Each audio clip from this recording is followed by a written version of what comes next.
Good day, I'm Theodore Henry, and this is your JIS News for Thursday, January 31. Fitch Ratings Agency has given Jamaica its highest credit rating in over 10 years. In its announcement this morning, Fitch upgraded Jamaica's long-term foreign and local currency issuer default ratings to B+, up from B. The country ceiling has also been improved from B to BB-, while the outlook for the country has been revised from positive to stable. Finance Minister Dr. Nigel Clarke has welcomed the news, adding that the government is committed to continuing policies and programs that enable a stable macroeconomic environment which facilitates the economic growth required for sustainable and inclusive development. According to Fitch's statement, the upgrade is underpinned by positive performance indicators such as strong tax revenue performance, declining public debt, lower interest burden on the government, reduced unemployment, and strong external liquidity. It also accounts for structural indicators such as governance and human development per capita income, reforms to strengthen the macroeconomic institutional framework, and cross-party support for economic reforms.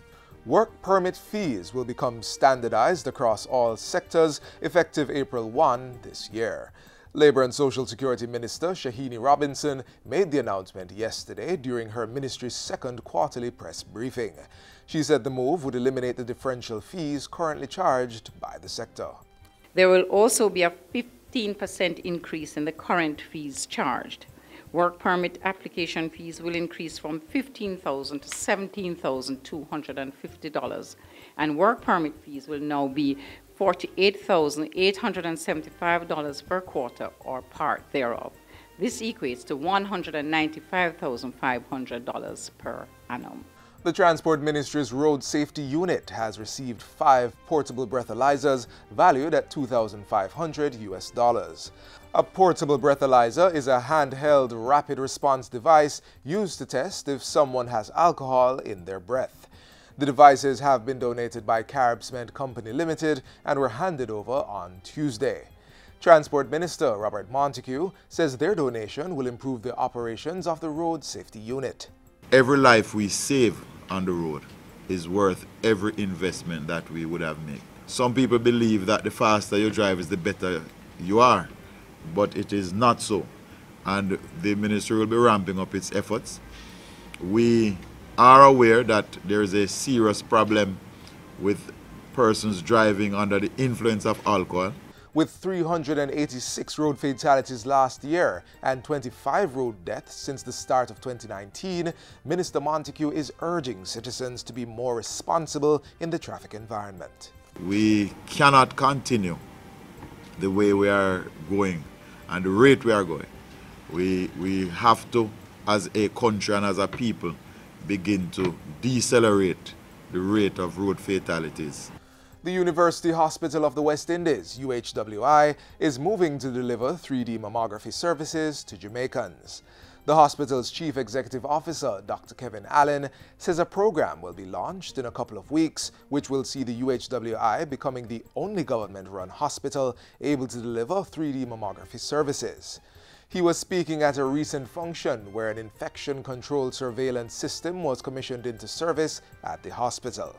Dr. Allen says the UHWI is in the process of procuring digital medical equipment as part of a plan to push ICT as the vehicle for delivering efficient health care. And what we want to do is that you will come, you will do your study, but we want to be able to push the image using broadband internet band to enable the patient to get the results to their medical practitioner wherever they are seeing their patient.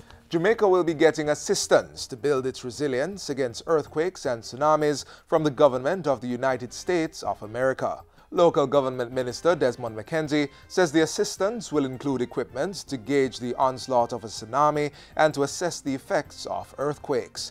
He says the local government ministry was approached by the U.S. Embassy following last year's tsunami alert that was issued for the country. I got an urgent call from the U.S. Embassy wanting to meet urgently to discuss our preparedness as a country in case of a tsunami. We outlined the areas in which we think that the U.S. could help us to improve our capacity, just in case.